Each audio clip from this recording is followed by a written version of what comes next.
In this video, I'll be showing you how to breed your own superworms, so you can feed your reptiles and save some money.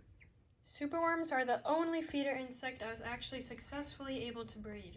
They require hardly any maintenance, and in a few weeks, you can have tons of your own superworms. First, I'll go over the setup.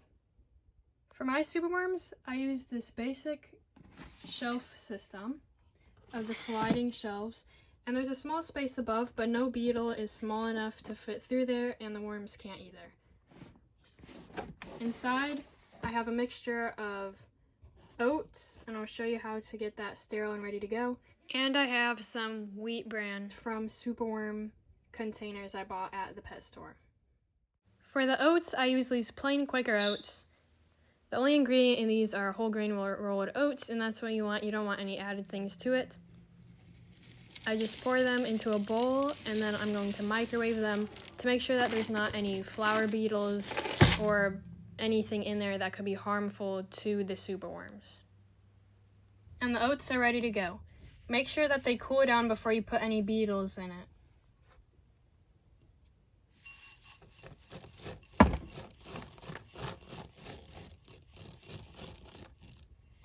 Pour enough oats so they have room to dig around, but keep it shallow enough that it won't be too hard to find superworms.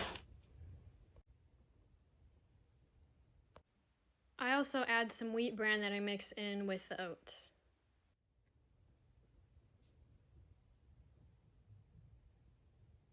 After this, the setup is ready to add beetles, but if you want, you can add some things like broken egg crate or pieces of wood like this for the beetles to hide in. Then you can add the beetles. The way you get beetles is if you let a superworm live long enough to turn into a cocoon or a pupae and then turn into a beetle.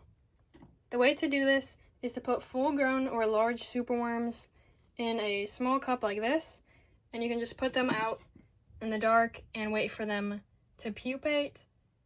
When they do, you'll be able to tell because they'll look something like this, and then a little while later they'll hatch into a beetle.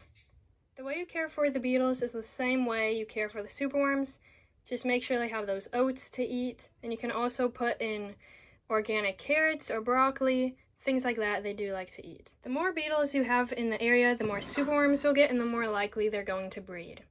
So just put as many beetles as you can in there, and a few weeks later, hopefully you'll start getting some tiny little superworms. I don't have any that are the stage that you'll see them at, but they're extremely small, and you probably won't even notice them at first. But they'll grow quickly after you put in things for them to eat or just have those oats in there for them. And then they'll get to the stage where you can feed them to your reptiles. Like this. That's about the size that if I wanted to get more beetles, I could go ahead and isolate that and wait for it to pupate. The reason why I have multiple levels is just for being able to isolate the different sizes of superworms. So if you want, when your beetles are done laying eggs and you start noticing little baby superworms, you can go ahead and move your beetles up a level. Then after that same thing happens here and they breed in here, you can move them up here. And what that'll do is that'll make the largest superworms be in the bottom, middle-sized here, and the babies up here. It just helps to do that if you want to, and also make sure that the beetles won't eat the tiny babies. Usually that won't happen. I've never seen that happen, but it's better to be safe than sorry. As time goes on, you're going to need to add some more oats to make sure that they have fresh food. I hope that this helped you out. I'm going to include the link to another video that helped me get started in the description of this video if you need something else to watch. But I hope this answered all your questions. If you have any more, feel free to ask in the comments and I will try to get to them. Thanks for watching.